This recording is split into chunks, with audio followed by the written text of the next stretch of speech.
Episode 126, PR Essential Summit, Supercharge Your Startup Growth in 6 months. Welcome to the PR Playbook Podcast, the only podcast giving you actionable skills and advice you need to execute a strategic PR program. Warning: what you hear next may lead to brand awareness and increased sales and customer exposure. Now here's your host, Ranjini Joshua.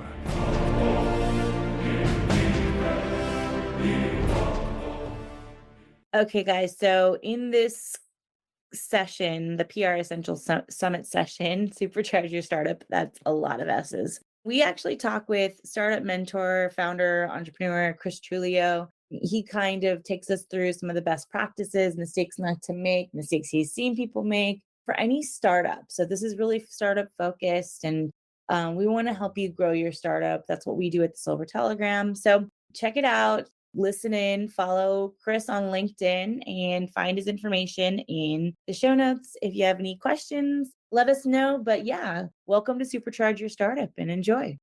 Hello, this is Ranjini Joshua. We are here in the Supercharge Your Startup Growth in the 6 months. Now, that is a relative time frame, but we're hoping that we can kind of talk about how you can supercharge your startup growth, especially with all the dynamics of a shifting not only media landscape, but investment landscape and political landscape and the recession that's looming in Q1 and Q2 of 2023.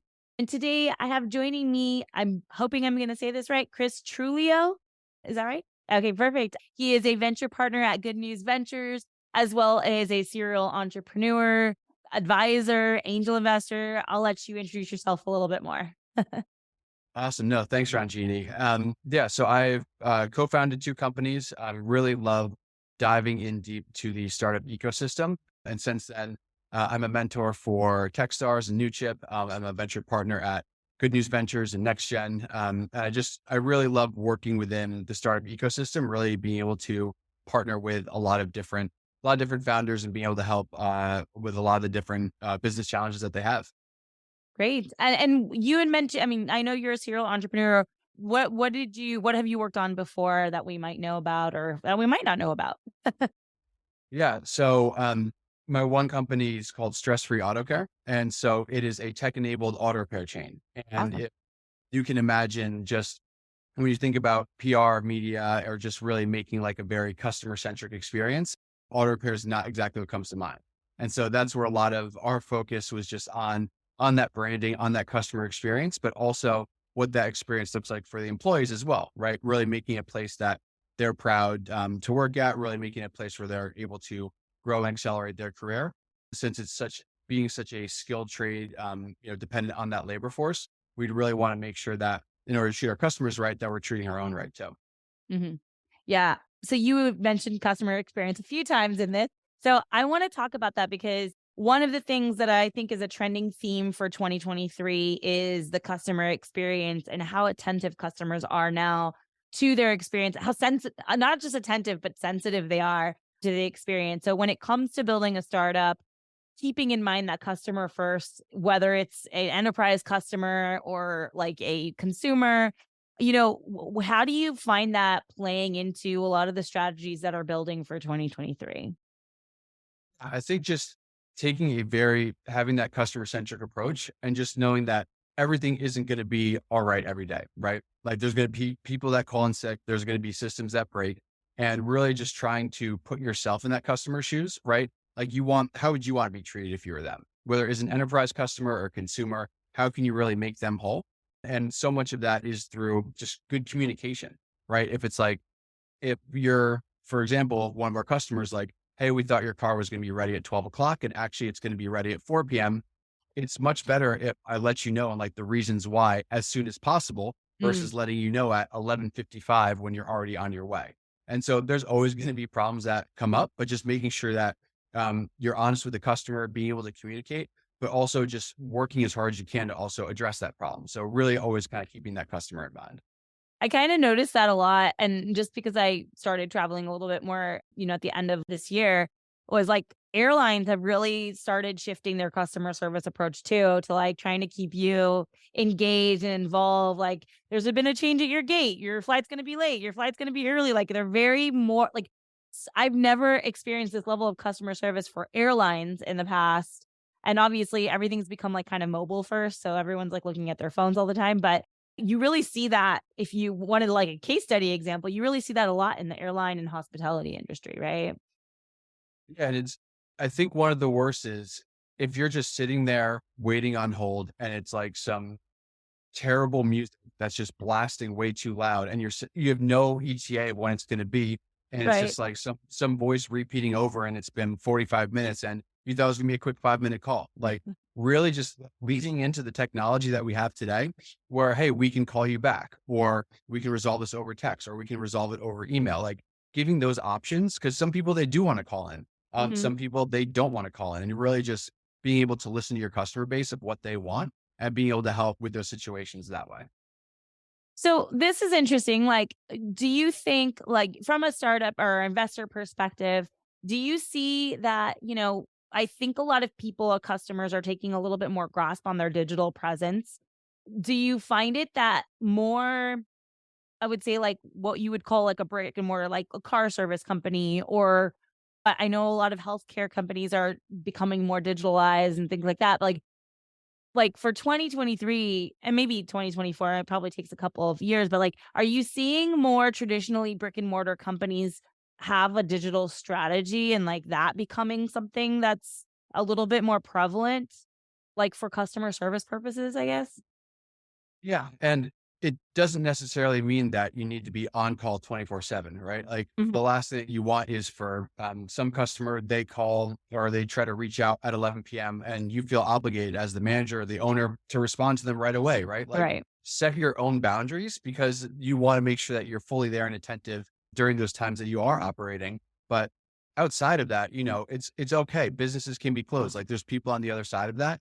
And so just trying to be able to resolve those issues as quickly and as reasonably as possible. But in terms of using a lot of the digital technology that exists today, it could be that, maybe you implement an online reservations tool, right? Or you Yeah. have all those FAQs where people can actually go self-service. And so it doesn't necessarily need to have human intervention, but rather just being able to answer those customer questions and being able to help resolve them, whatever means possible. Yeah, yeah, that's a good point. Before we get into the supercharging the growth topic, do you see any particular trends for 2023 as like startups are arising? And I don't know if you've seen any trends like as far as like types of startups that are going to be popular, but anything that you kind of foresee coming up here? So there's been a lot of buzz just around generative AI. And I Mhm. think like in terms of how that's going to really roll out to just startups in general will be a lot more industry specific or use cases of how do people actually use any of this kind of new cutting edge AI technology to Mm, really help, whether it's, being able to automatically generate a quote if you're looking for something, or if you're looking to, be able to help resolve customer issue quickly with rescheduling, like using it more as a tool to be able to mm. help a lot more of the internal back office operations to help automate things that a person doesn't need to be there for.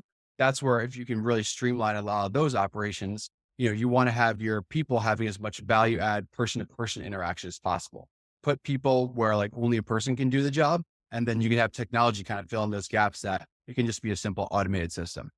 It's it's funny that you say that because I think originally, when AI first came out, maybe like, oh, well, I mean, probably like half a decade or decade ago, when AI was first being introduced into the market, people were like so afraid that it was going to become like iRobot, right? Like the, the AI was going to like take over.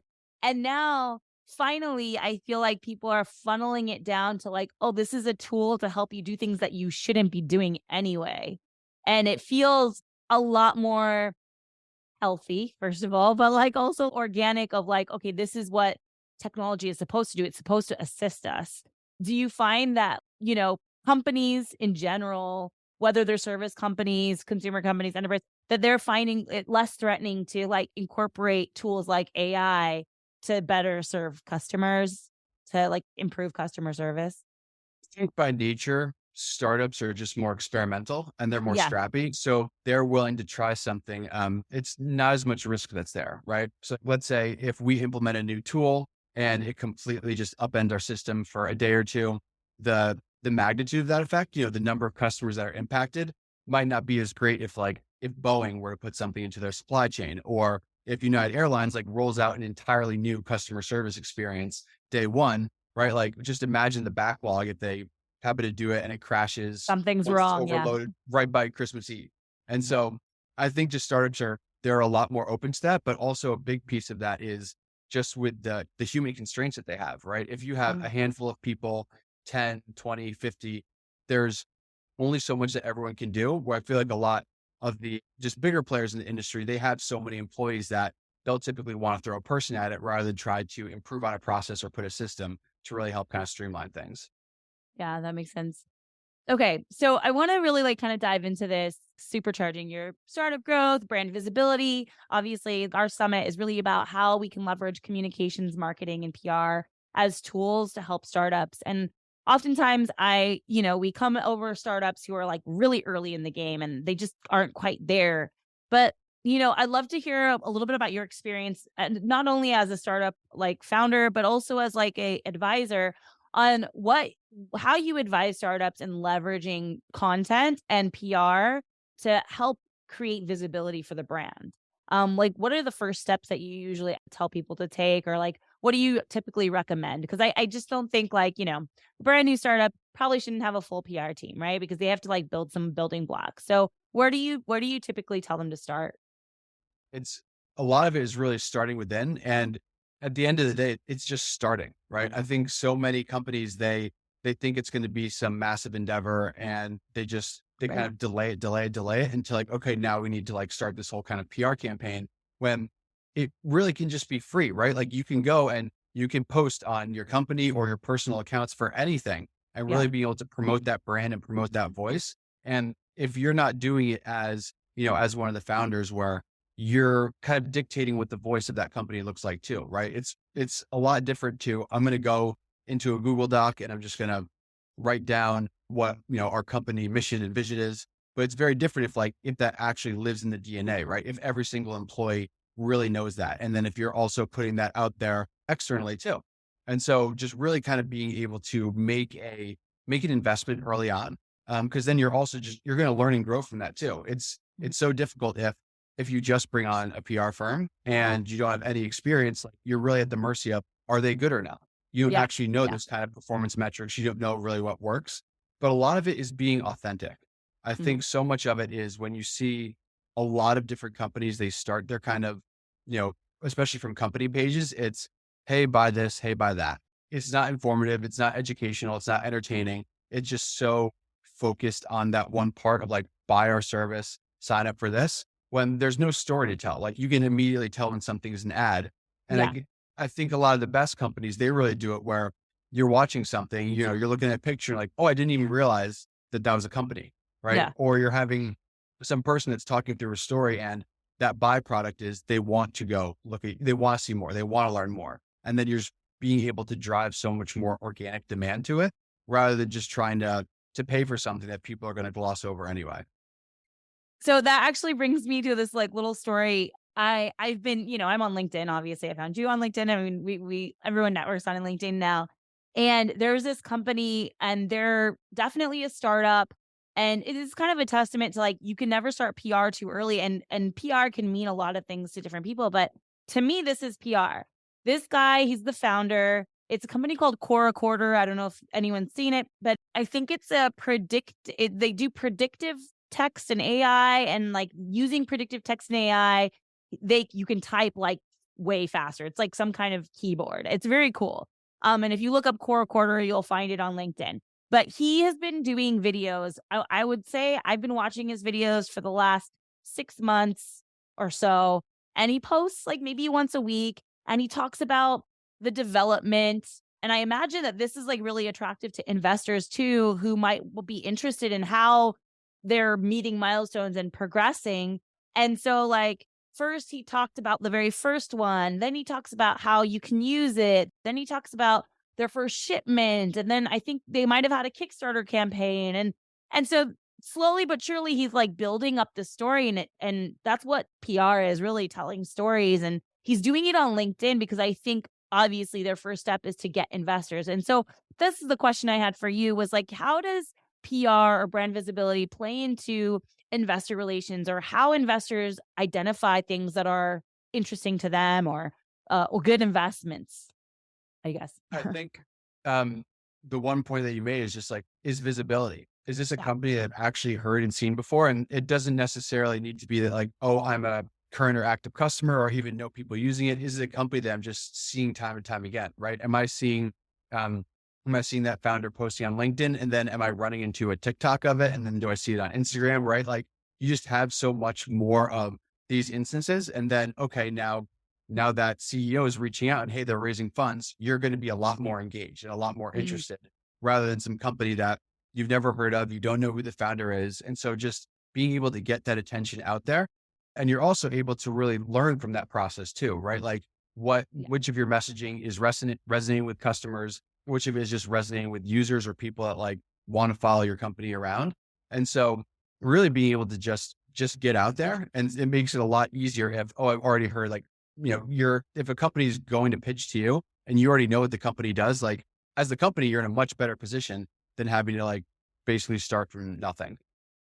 Yeah, I think if you remember like that whole period of like where everybody was like stealth before they launched, I don't know, maybe that time frame of doing that is over. But I mean, how, I guess, just to reiterate, you were mentioning like, oh, if they've heard of you, it's more likely that you have to do like less education and less pitching to that company. Is the time of being like a stealth startup, is that over? Like people don't want to see that anymore? I think it depends. I think the big wave of companies trying to go stealth was a little more like they're trying to build inherent buzz or demand for it. But it's, once so many companies are doing it, you know, are you coming out with some groundbreaking technology? I can see if Right. it's something that's super proprietary, if it's still in development, and maybe you have more earlier stage competitors that are a little more adjacent to your industry. But if you're going for one of the big guys, right? Like there's a million competitors to all of them. And so for you to likely pop up on their radar and for them to want to replicate what you're doing and take you out, it's not likely going to happen, right? It's so Yeah. much better to build momentum, to be able to build that visibility and awareness. And just, I think one of the worst things is if you're a stealth company and then so much time and even, let's say, money goes into the investment of it, and then you go and publicly launch and you have no users, right? It's like Yeah. it's month 4 and you Yeah. have 5 signups or 1 customer. It's like, okay, wouldn't have that been a lot better to actually have learned and understood way back when you could have launched, and maybe even like iterating on the product? Mm. Since for any company, if you're a seed stage, pre-seed, the way that your company, the way that you're messaging, the way that just everything looks is going to be drastically different on a month to month basis. And so being able to be open and receptive to feedback so that you can change and really listen to what the market is demanding, the sooner you can do that, the better.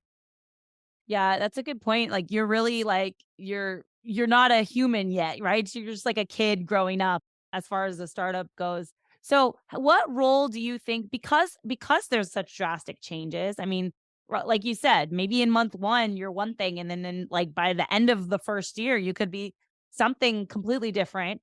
What role does media play in the visibility portion? I know it's just like drawing attention to it, but does it matter what the reporters are saying? Does it matter if you have like analysts behind you? What are some of the metrics that is maybe investors or even advisors are looking to hit for startups to like really get to that next phase?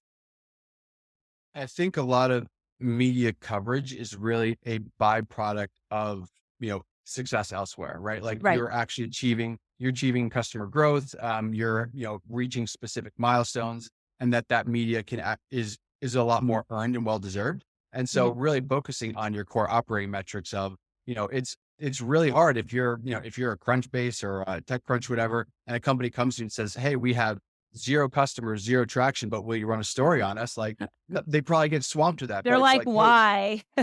it's like we went from, 0 to a million AR overnight, or like we were able to onboard 500 customers in, a couple months or something. Like if you're able to build traction, whatever that might look like based on, what kind of growth numbers you're looking for. And it's a unique story. I think that's really great too. Like, why would any media outlet want to post about your company, right? Like, what about you is unique? What about you is different? And I think part of that too is on them, they're making a calculated effort of, okay, is this someone or is this some company that already has some kind of public presence? And so if you have no public presence before, like they don't want to be the first one to put anything out on you. Like they don't know Sure. anything about you. But Yeah. if you have this entire just backlog of, all this different content or just different thought pieces that they can see, they're already really hear your voice and they can leverage it too for their article, right? Like they want to make it as easy as possible to put together a story that is very much aligned with, what you're trying to pitch them to. And so it makes it a lot easier if there's already a big database that they can look through. Yeah, I think a lot of times when we're working with startups that maybe are a little bit like they're in the growth stage or whatnot, we usually tell them like, hey, look, you got to lay the groundwork, right? Like you have to start small. Sometimes you have to start in your vertical market. You're not going to get like Wall Street Journal or Bloomberg or Fast Company or something like tomorrow because no one's ever heard of you, like you're saying, right? It's like you have to build some kind of visibility and momentum. And I think when we talk to startups, a lot of times they kind of shirk at the fact like, oh, well, I don't want to be in this trade publication. But if you don't start with a trade publication, how are you supposed to get into the bigger media? So my question for you is, let's say we are building the groundwork for a startup, getting them into their specialty publications. Let's say it's like a technology company that, I don't know, like specifically works in retail. What does that like? Does that really matter? Like, does it matter if it's a Wall Street Journal or if it's a handful of industry journals? Like, what is the impact? Are you just trying to see as an investor? Are you just trying to see that they have momentum, or does it like a specific kind of momentum that you want to see? I think it's really great to have those kind of earned PR. And Yeah, I think too, it's like what's the purpose of the PR? Is it just to pitch to investors or is it to pitch to customers or potential employees? Like sure. if you're going to those trade magazines, it's really great if you're in all of the automotive technician magazines and you're actually getting people coming to you that, hey, I saw you, in Ratchet and Wrench, right? And Yeah, it just builds a lot more momentum of like, it's so much better to have specificity of like, that's your actual target audience. right. Because if you think about Wall Street Journal, Fortune, any of those, they have such a wide, broad-based publication. Like their audience is so huge that it makes sense why it's so difficult for startups to get in there, right? And Yeah, maybe you're a consumer good, then you can fit into their cool tech holiday gifts. But yeah, if you're just like another software company, like why would they put you in there? And really try to think from the perspective of the people that write the articles, right? Like why should they put your story in there? Why is it different? Whereas if you go to that regional retail section of that magazine, right, where it's like you're targeting the San Jose Mercury, you're looking for like that very specific niche kind of newspaper. It's right. actually maybe that's great. Maybe they're a lot more excited to do it, but also you really get to see, okay, they want to run an article. How do you want to craft that story, right? Like, what do you want that to say? Because just because you put out a story or an article or whatever it is in one single publication, it doesn't mean you can't build on it or like have similar ones put out elsewhere, right? It's like, Right, okay, right. it's there. This can never be said again. And so we only get our one shot. No, it's a lot more. You see this when any kind of big news story breaks, right? Whatever the subject is, it'll be on every single news network. It's the Yeah, there's same like one story. main one and then the little babies are like popping out. Exactly. So just go for whatever you really can, Yeah. and just take the wins, and yeah, really try to build a lot of momentum on that. Where once you get one, you can really leverage that to try to get the next one and trying to like just scale up a little bit. What do you think are the most important, like, preliminary milestones for startups? I mean, we don't have to talk about media or PR specifically, but I think, like, just as a startup is building its foundation, like, I guess I would say, where do you think my question is really, where do you think that the PR and media fall into it? Like, what do they need to create before they get there? Because I know a lot of times startups will come to us and they'll still be working on their brand messaging. And I'll be like, look, we can do that activity, but until you figure that out, we can't do PR because it doesn't make sense to go to the media and then have to change your voice, right? So, as an advisor or as a founder, even like, where do you think now, like after you've been through a couple of startups, where did it make sense for you to start doing the PR activities or the visibility activities when it comes to media and content creation? And what did you do before that to get ready? I think it's helpful to think strategically, what's the goal, right? Like, what am I trying to achieve here? And it could be something like, when people talk about how SEO is a really big climb, it's, well, maybe it's just even to help with that, right? Yeah. Like there Yeah. are those second and third order effects of being able to have that earned PR, which is very different than paid. Like if you're just paying for something, it's listed, it's tagged as paid. And so it just doesn't necessarily carry as much weight or traction in any of the search terms or search metrics. But maybe it's, we want to increase our organic signups. We want to increase the word of mouth, the referrals, right? People that are coming to us organically and not ones that we have to pay a specific amount for. And Mhm. so looking at like the most important top line metrics are, what are your sales? What's your customer acquisition costs? What's your, unit economics, profitability, margin? Like how much runway does your company have? Like making sure that you're able to really hit all of these. And so if you are going like, if you have no sales and you're putting every single dollar into PR and sales aren't going up, like you need to make sure you're getting the return on the investment that you're looking Right. for. And Yeah, so you like got to change your strategy a little bit. exact, like just make sure whatever you're spending, that's what's so great about um more you know, employee founder generated content too, is it should be free, right? Like Yeah. if you're putting out these thought pieces, it doesn't cost you anything. Or if you're working with a firm to be able to help, guide some of that messaging or being able to, you can really work tandem, hand in Mhm. hand. I don't think it's something that you should entirely offload where it's like, hey, you figure out our voice or whatever. It's like, no, let's work collaboratively because we want it to be something that is going to have that lasting power.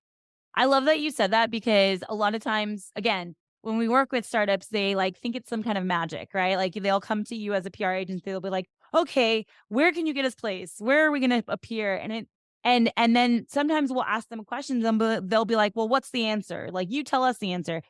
A lot of times I think you have to realize that you're the startup. You are the expert as a like from the content perspective, a subject matter perspective.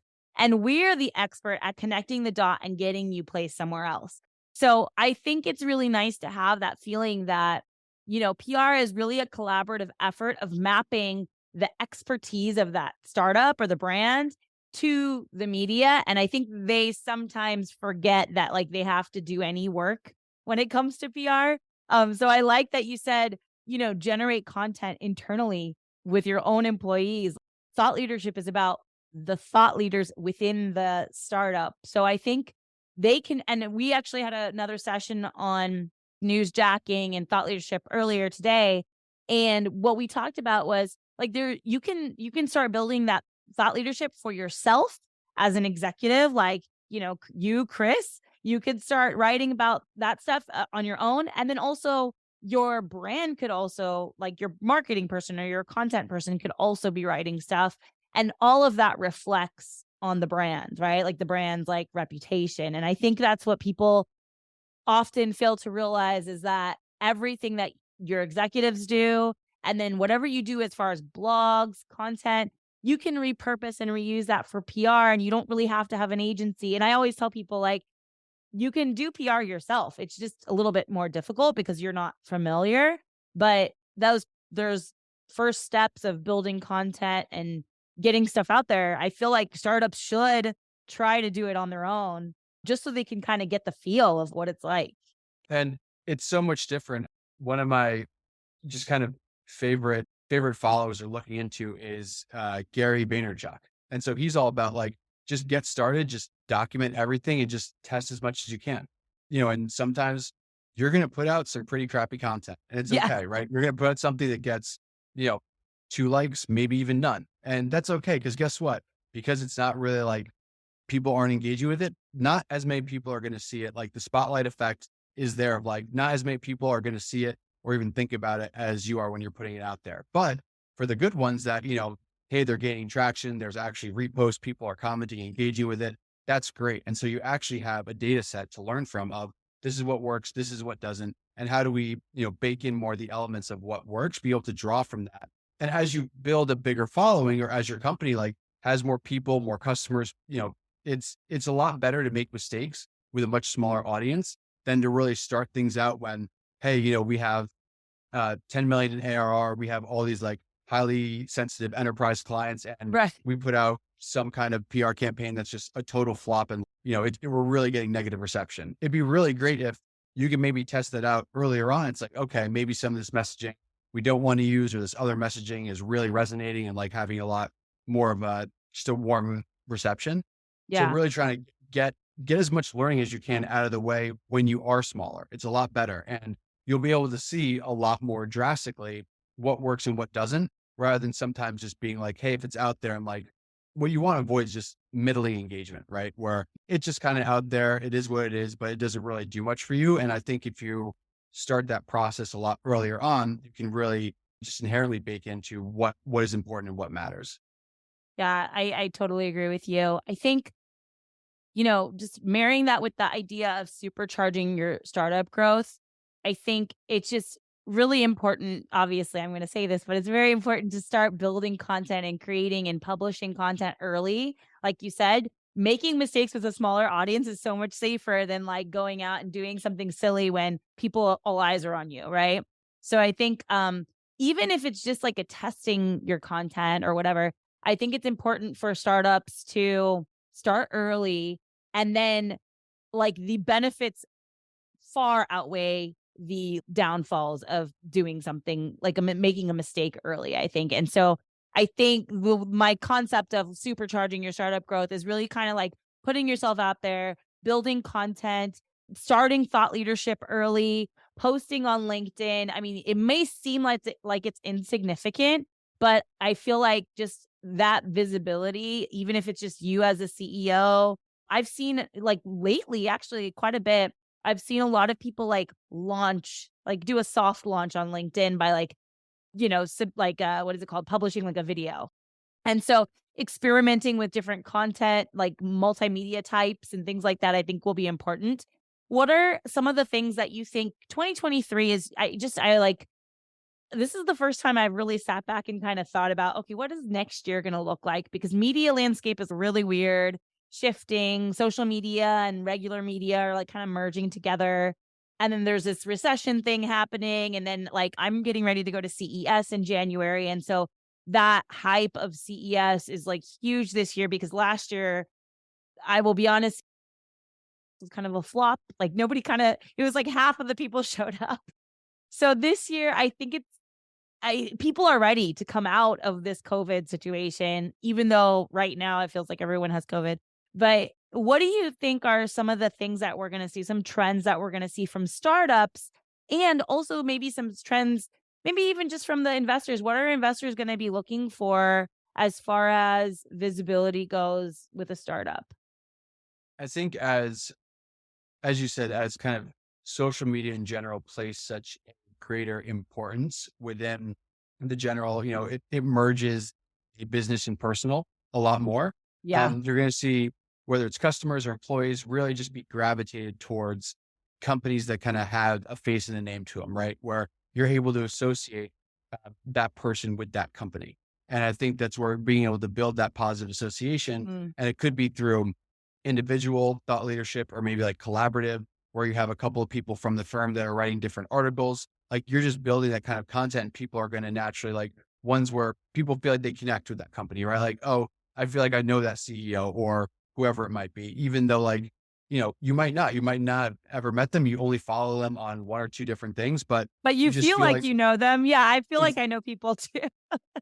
yeah, and just being able to get that started, because if you think about one of the companies that I found has probably the most impressive just PR operations is Levels. So their Levels Health. And, it started with, I think they went super deep on a blog at first, and Mm. then they layered in a podcast, right? And then you have a newsletter, right? But that's on top of the entire syndication of all their content on LinkedIn and Instagram and YouTube and TikTok, right? Where if you never even get started, then if you walked in like, hey, we want to launch all these, you're like, what are you talking about? But if it's like, we're gonna test, we want to do a podcast, right? How is that Mm. gonna look? Maybe we do our first episode, or maybe we run, a 2-day summit where we're able to kind of get as much in and then be able to kind of roll things out. But you're just building the foundation of that. And maybe you're going to see that some of these channels really work and some don't, but either way, you can repurpose that content a lot too. Um, Yeah. and I think a lot of, in terms of just general trends, the plug and play of just taking the exact same thing and really putting it elsewhere, like I think that's not really going to work, right? Like you really have to repurpose the content for the medium that it is. If you're going to LinkedIn, if you're going to Instagram, if you're going to TikTok, if you're reading a newsletter, if you're reading a blog, if you're reading a Medium post, right? Those are all very structurally different. If you're sending out a tweet, right? Like Mm. those are all going to be such different. It can be about the same thing, just about the same topic, kind of even talking about the same thing.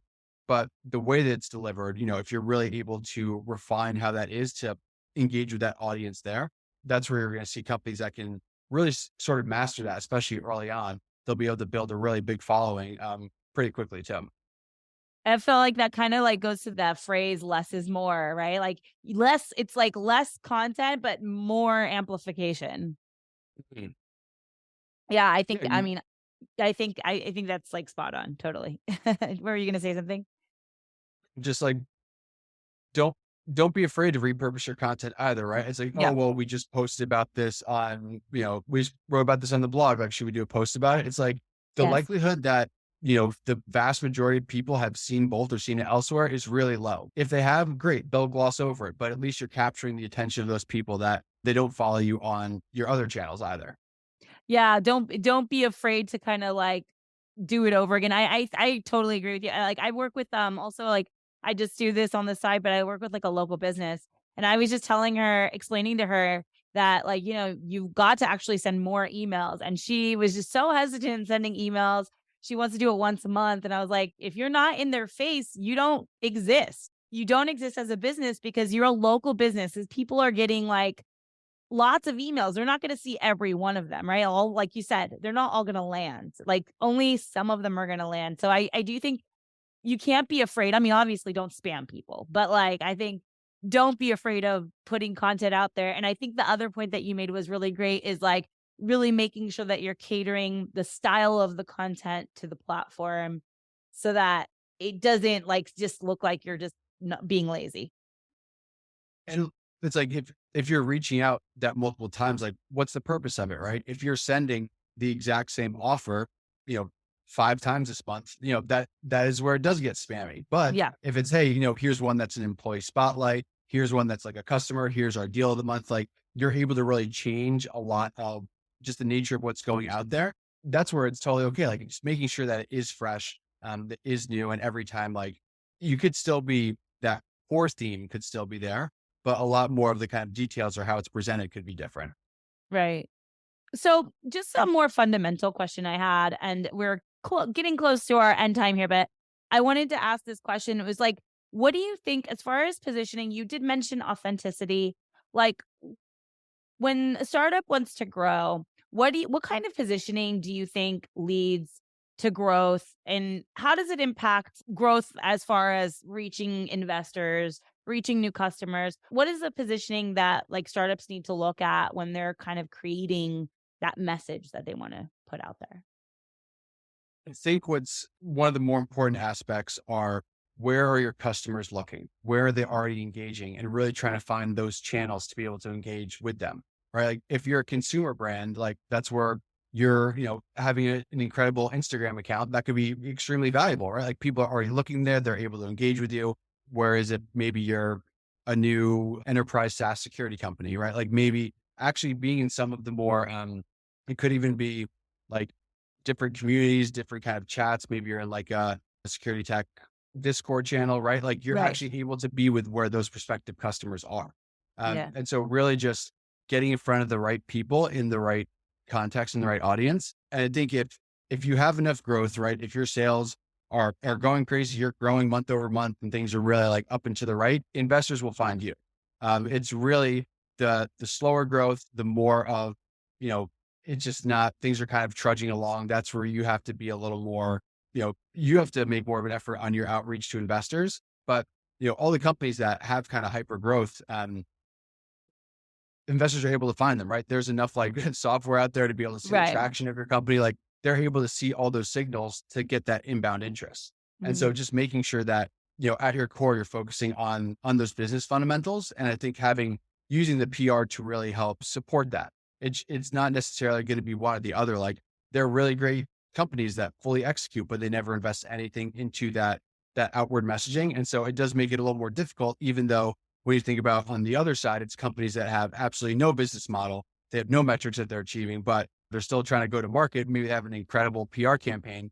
Like that can catch them at the end, right? Like it's Right. really a matter of to have sustainable year over year growth. It's you kind of need to have both in tandem. And that's how you're able to really just leverage the success of both as it continues on.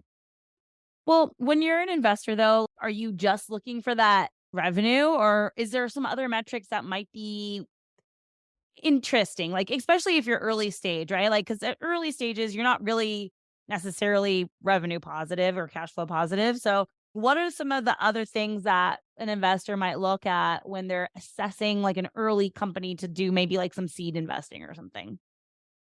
I, I think there's no really silver bullet of it. And Okay. that is really that and I mean that in a sense of like, if a company has crazy revenue, but everything else like doesn't check the diligence boxes, right? It just might be like, we just can't invest in that. And so it really looks at like, is it an attractive industry? What's the market size? What's the scalability of it, right? It's okay if you went from 0 to 500,000 in sales. Great. Did you just hack your way there? Or like, can you actually as easily go to 1 million to 10 million to 100 million? Right. Looking at the long-term profitability of the company, right? If you're having 10 million of sales, but you're losing 100 million, like that's not good. And like, if you continue to grow, you're just going to lose $10 for every dollar in sales. And so Right. kind of looking at everything as a piece of it and really making sure like having a core management team that's like, why this why this team, right? Like, are they the right team to be able to succeed in this market? And looking like how competitive is it? How saturated is the market? And so kind of taking all these different pieces together and putting that together as part of your thesis as to why you think this company will be able to be a successful investment or not. Because at the end of the day, it is a monetary transaction. It's the amount of money that I'm putting in. I think that the company is going to grow and they're either the money that I'm putting in today is going to be worth more in the future based on the success of the company. Right. Right. Yeah. I mean, I think at the end of the day, it's startup life, right? It's like, yeah, it's like you never know really what's going to happen in the future, but you can set yourself up for success by doing all the little pieces that you had mentioned in this conversation. So thank you so much for your insights. I think it's been really good. Is there anything like that we missed that you think startups should just kind of like keep in mind as they're building their business? Did we cover everything? What do you think? Yeah. I think for especially kind of the year ahead is that profitability has just been way bigger of a concern or issue than kind of ever, at least ever what I've seen is where profitability really matters. And it's a lot more that profitability matters today. And it could be that if you are a startup, you are making investment, but there's a difference between having to make investments that are going to pay long-term dividends versus just burning cash aggressively for no reason. And so making sure that any of these kind of tests that you're doing, what's the terms of the test? How long is it going to be? What's your budget for it? Having these different KPIs that you're setting to be able to try to achieve. And that's kind of just going back to the idea of PR and content is for the most part, it can be free, right? Like you're able to generate it as much as possible, like Mm. work with a service provider who can help to amplify that. But in terms of a lot of the meat and bones of it, of just putting it together is like, you can create so much value that a Google ad, whatever kind of ads, like those cost money. And when you stop paying for those ads, that visibility stops. But Right. having your own organic content that it lasts, for so long, like so many people, they can go back and they can look at maybe you had a post from 2020 or 21, like Right. that database just builds on top of each other. And so with each kind of new piece, you have so much more for so many different entry points for people to be able to find you.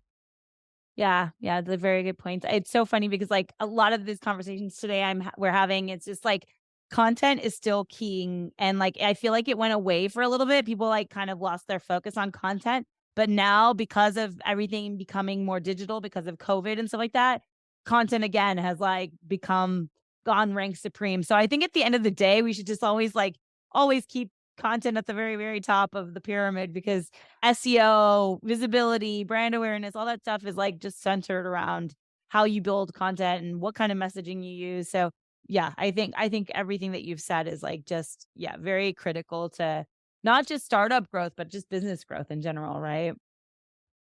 And what you'll notice about a lot of successful companies is, even some of the most, whatever their channels are, is it's very difficult to replicate, right? It's very difficult to have a viral newsletter, but also have just these other kind of pieces on top of it. And so like seeing where your message is able to resonate best, and you don't really get that opportunity if you're only sticking to one single channel, or if you're never even engaging in any channels. And so Right. trying to get it out as much as possible and as many different areas as possible, like you don't know where it's going to go. And so just kind of feed off of the market feedback and kind of be able to continue to grow and learn from there. Yeah. Thank you so much, Chris. I really appreciate your time today. And this will be available on demand pretty soon. So I'm looking forward to sharing it with more people. And thank you for your time. Awesome. No, thanks for having me on.